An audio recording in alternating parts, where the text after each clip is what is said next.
Class 6 history अध्याय 1 प्रारंभिक कथन। क्या, कब, कहाँ और कैसे। रसीदा का सवाल। रसीदा बैठी अखबार पढ़ रही थी। अचानक उसकी निगाह एक सुर्खी पर पड़ी। 100 साल पहले। वो सोचने लगी, यह कोई कैसे जान सकता है कि इतने वर्षों पहले क्या हुआ था। कैसे पता लगाए। यह जानने के लिए कि कल क्या हुआ था तुम रेडियो सुनते हो, टेलीविज़न देखते हो या फिर अखबार पढ़ते हो। साथ ही यह जानने के लिए कि पिछले साल क्या हुआ था तुम किसी ऐसे व्यक्ति से बात कर सकते हो जिसे उस समय की स्मृति हो, यानी उसे याद हो। लेकिन कुछ बहुत पहले क्या हुआ था यह कैसे जान सकता है कोई। अतीत के बारे में हम क्या जान सकते हैं। अतीत के बारे में बहुत कुछ जाना जा सकता है, जैसे लोग क्या खाते थे, जैसे कैसे कपड़े पहनते थे, किस तरह के घरों में रहते थे। हम आखेटकों, शिकारियों जिसे कहते हैं, पशुपालकों, कृषकों, शासकों, व्यापारियों, पुरोहितों, शिल्पकारों, कलाकारों, संगीतकारों या फिर वैज्ञानिकों के जीवन के बारे में जानकारियाँ हासिल कर सकते हैं। यही नहीं, हम यह भी पता कर सकते हैं कि उस समय बच्चे कौन से खेल खेलते थे, कौन सी कहानियाँ सुना करते थे, कौन से नाटक देखा करते थे या फिर कौन कौन से गीत गाते थे, लोग कहाँ रहते थे।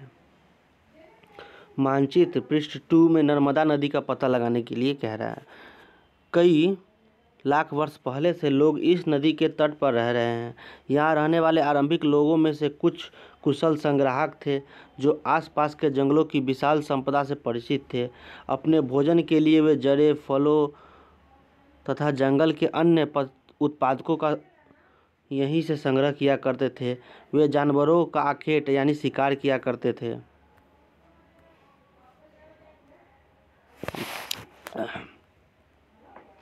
अब तुम उत्तर पश्चिम की सुलेमान और किर्थर पहाड़ियों का पता लगाओ।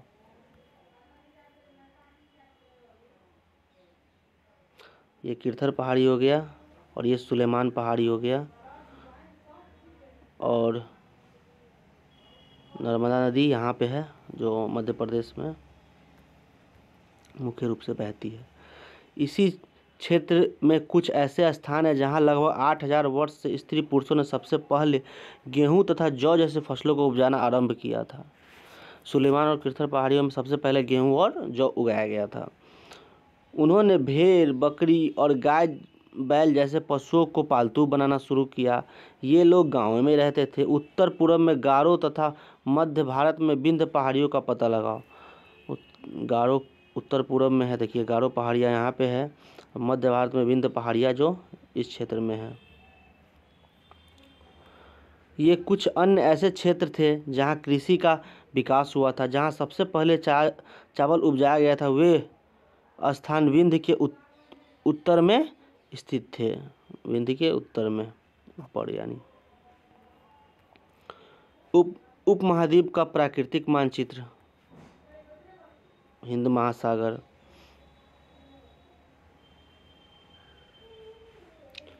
देखिए यहाँ एक बार कावेरी नदी, पूर्वी घाटी, पेन्नार, पश्चिमी घाटी, अरब सागर, तुंगभद्रा, कृष्णा नदी, दक्कन, गोदावरी नदी, ताप्ती, सतपुड़ा, महानदी, सोन नदी, चंबल नदी, गंगा नदी, यमुना नदी हिमालय से निकलती है। ये सब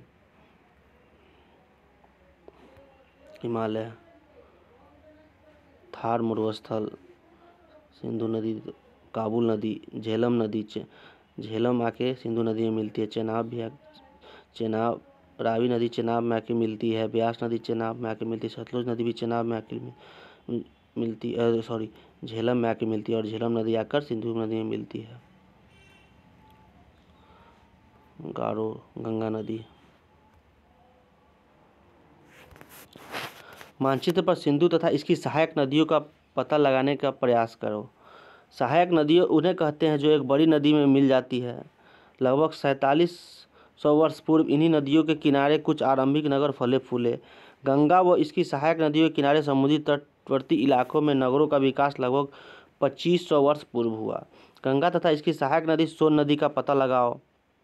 गंगा के दक्षिण में इन नदियों के आसपास का क्षेत्र प्राचीन काल में मगध, वर्तमान बिहार के नाम से जाना जाता था। इसके शासक बहुत शक्तिशाली थे और उन्होंने एक विशाल राज्य स्थापित किया था। देश के अन्य हिस्सों में भी ऐसे राज्यों की स्थापना की गई है। लोगों ने सदैव उपमहाद्वीप के एक हिस्से से दूसरे हिस्से तक की यात्रा की। कभी कभी हिमालय जैसे ऊंचे पर्वतों, पहाड़ों, रेगिस्तान, नदियों तथा समुद्र के कारण यात्रा जोखिम भरी होती थी। फिर भी ये यात्रा उनके लिए असंभव नहीं थी। अतः कभी लोग काम की तलाश में तो कभी प्राकृतिक आपदाओं के कारण एक स्थान से दूसरे स्थान जाया करते थे। कभी कभी सेनाएं दूसरे क्षेत्र पर विजय हासिल करने के लिए जाती थी। इसके अतिरिक्त व्यापारी कभी काफिले में तो कभी जहाज़ों के साथ मूल्यवान वस्तुएं लेकर एक स्थान से दूसरे स्थान जाया करते थे। धार्मिक गुरु लोगों को शिक्षा और सलाह दिया कर देते हुए एक गांव के दूसरे गांव, एक कस्बे से दूसरे कस्बे जाया करते थे। कुछ लोग नए और रोचक स्थानों को खोजने की चाह में उत्सुकतावश भी यात्रा किया करते थे। इन सभी यात्राओं से लोगों को एक दूसरे के विचारों को जानने का अवसर मिलता था। आज लोग यात्राएं क्यों करते हैं? एक बार फिर से मानचित्र एक को देखो। पहाड़ियाँ, पर्वत और समुद्र इस उपमहाद्वीप की प्राकृतिक सीमाओं का निर्माण करते हैं। हालांकि लोगों के लिए इन सीमाओं को पार करना आसान नहीं था। उन्होंने ऐसा चाहा वे ऐसा कर सके। वे पर्वतों की ऊंचाई को छू सके तथा गहरे समुद्रों को पार कर सके। उपमहाद्वीप के बाहर से कुछ लोग यहाँ आए थे और यहीं बस गए। मानचित्र दक्षिण एशिया आधुनिक भारत, पाकिस्तान, बांग्लादेश, नेपाल, भूटान और श्रीलंका और अफगानिस्तान, ईरान, चीन, म्यांमार आदि पड़ोसी देशों को दर्शाता है। दक्षिण एशिया महाद्वीप से छोटा है, लेकिन विशालता तथा बाकी एशिया से समुद्रों, पहाड़ियों तथा पर्वतों से बटे होने के कारण इसे प्रायः उपमहाद्वीप कहा जाता है। लोगों के इस आवागमन ने हमारी सांस्कृतिक परंपराओं को समृद्ध किया। कई सौ वर्षों से लोग पत्थर को तराशने, संगीत रचने और यहाँ तक कि भोजन बनाने के नए तरीकों के बारे में एक दूसरे के विचारों से अपनाते रहे। देश के नाम। अपने देश के लिए हम प्रायः इंडिया, भारत जैसे नामों का प्रयोग करते हैं। इंडिया शब्द इंडस शब्द से निकला है, जिसे संस्कृत में सिंधु कहा जाता है। अपने एटलस में ईरान और यूनान का पता लगाओ। लगभग 2500 वर्ष पूर्व उत्तर पश्चिम की ओर से आने वाले ईरानियों और यूनानियों ने सिंधु को हिंदोस अथवा इंदोस और इस नदी के पूरब में स्थित भूमि प्रदेश को इंडिया कहा। भारत नाम का प्रयोग उत्तर पश्चिम में रहने वाले लोगों के एक समूह के लिए किया जाता था। इस समूह का उल्लेख संस्कृत की आरंभिक लगभग 3500 वर्ष पुरानी कृति ऋग्वेद में भी मिलता है। बाद में इसका प्रयोग देश के लिए होने लगा। अतीत के बारे में कैसे जानें? अतीत की जानकारी हम कई तरह से प्राप्त कर सकते हैं। इसमें एक तरीका अतीत में लिखी गई पुस्तक को ढूंढना और पढ़ाना है। ये पुस्तकें हाथ से लिखी होने के कारण पांडुलिपि कही जाती है। अंग्रेजी में पांडुलिपि के लिए प्रयुक्त होने वाला मैन्यूस्क्रिप्ट शब्द लैटिन शब्द मैन्यू, जिसका अर्थ हाथ से निकालना है। ये पांडुलिपियाँ प्रायः ताड़पत्रों अथवा हिमालय क्षेत्रों में उगने वाले भूर्ज नामक पेड़ की छाल से विशेष तरीके से तैयार भोजपत्र पर लिखी जाती है। ताड़पत्रों से बनी पांडुलिपि की एक पृष्ठ। यह पांडुलिपि लगभग 1000 वर्ष पहले लिखी गई थी।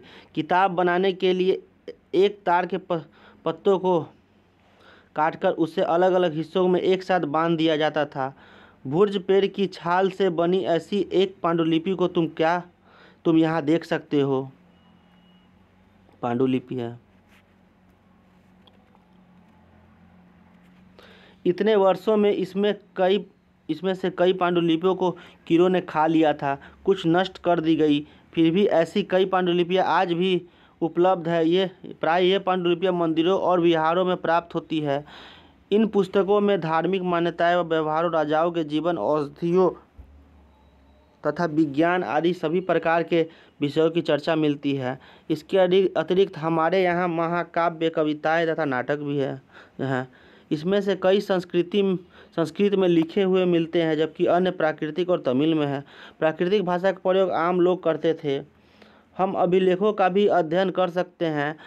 ऐसे लेख पत्थर अथवा धातु जैसी अपेक्षाकृत कठोर सतहों पर उत्कीर्ण किए गए मिलते हैं। कभी कभी शासक अथवा अन्य लोग अपने आदेशों को इस तरह उत्कीर्ण करवाते थे ताकि लोग उन्हें देख सके, पढ़ सके और उनका पालन कर सके। कुछ अन्य प्रकार के अभिलेख भी मिले हैं जिसमें राजाओं तथा रानियों सहित अन्य स्त्री पुरुष ने भी अपने कार्यों के विवरण उत्कीर्ण करवाए हैं। उदाहरण के लिए प्रायः शासक लड़ाइयों में अर्जित विजयों का लेखा जोखा रखा करते थे। क्या तुम बता सकती हो कि कठोर सतह पर लेख लिखवाने से क्या लाभ थे? ऐसा करवाने में क्या क्या कठिनाइयाँ आती थी? इसके अतिरिक्त अन्य कई वस्तुएं अतीत में बनी हैं और प्रयोग में लाई जाती थी।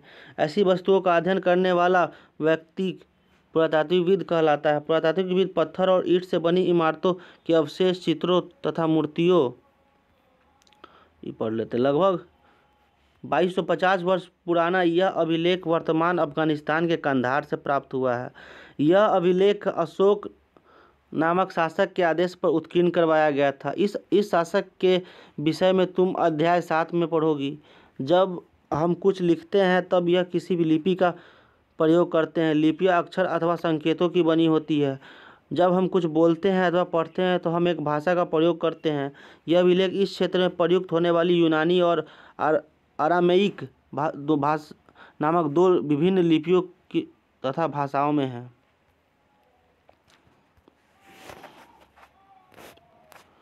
बाएं, प्राचीन नगर से प्राप्त इस तरह के पात्रों का प्रयोग 4700 वर्ष पूर्व होता था।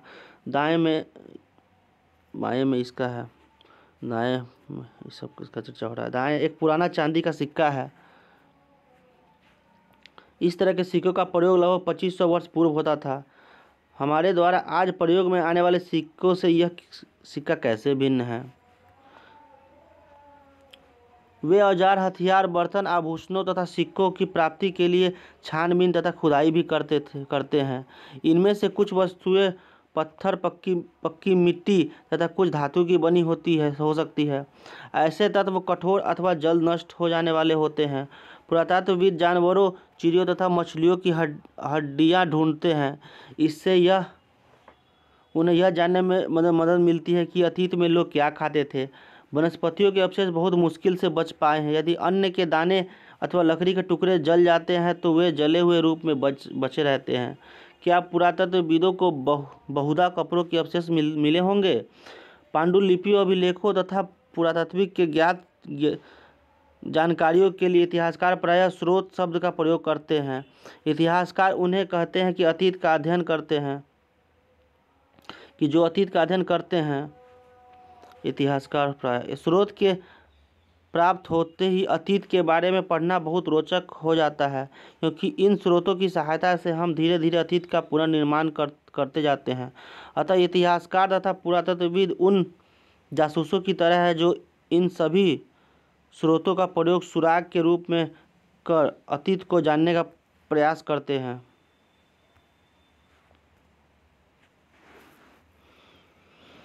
अतीत एक या अनेक। क्या तुम इस पुस्तक के शीर्षक हमारे अतीत पर ध्यान दिया है?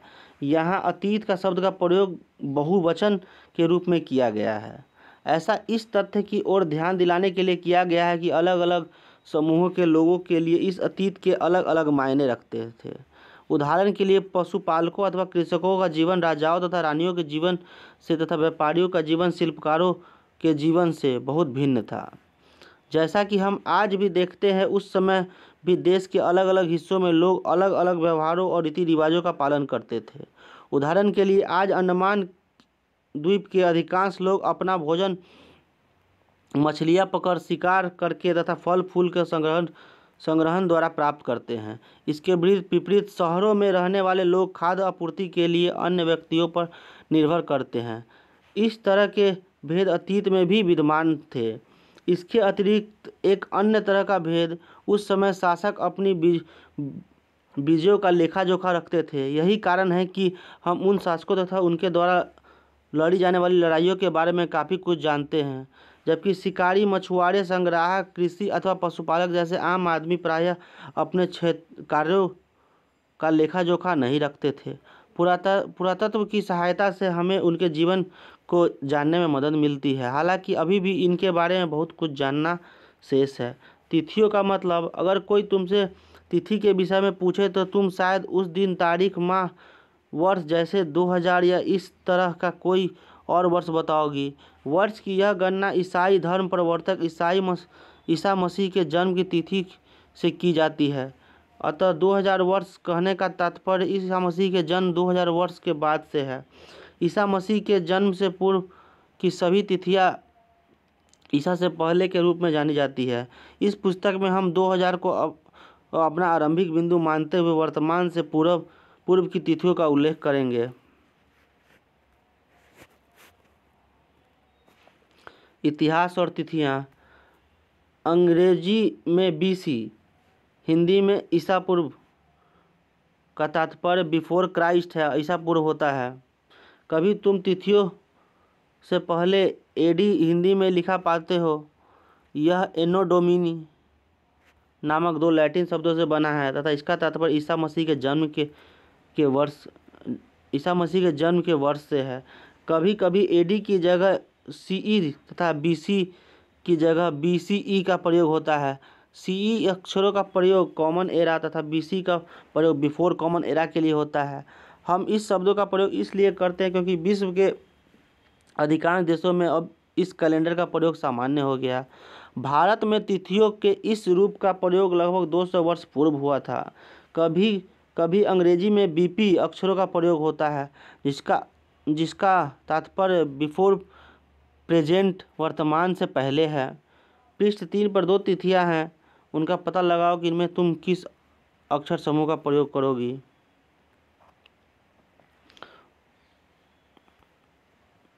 कल्पना करो, तुम निम्नलिखित में से सम्मिलित करो। नर्मदा घाटी,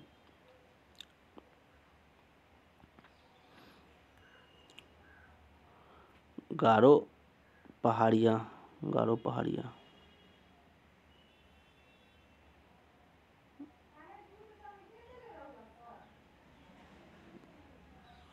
पहला राज्य सिंधु घाटी।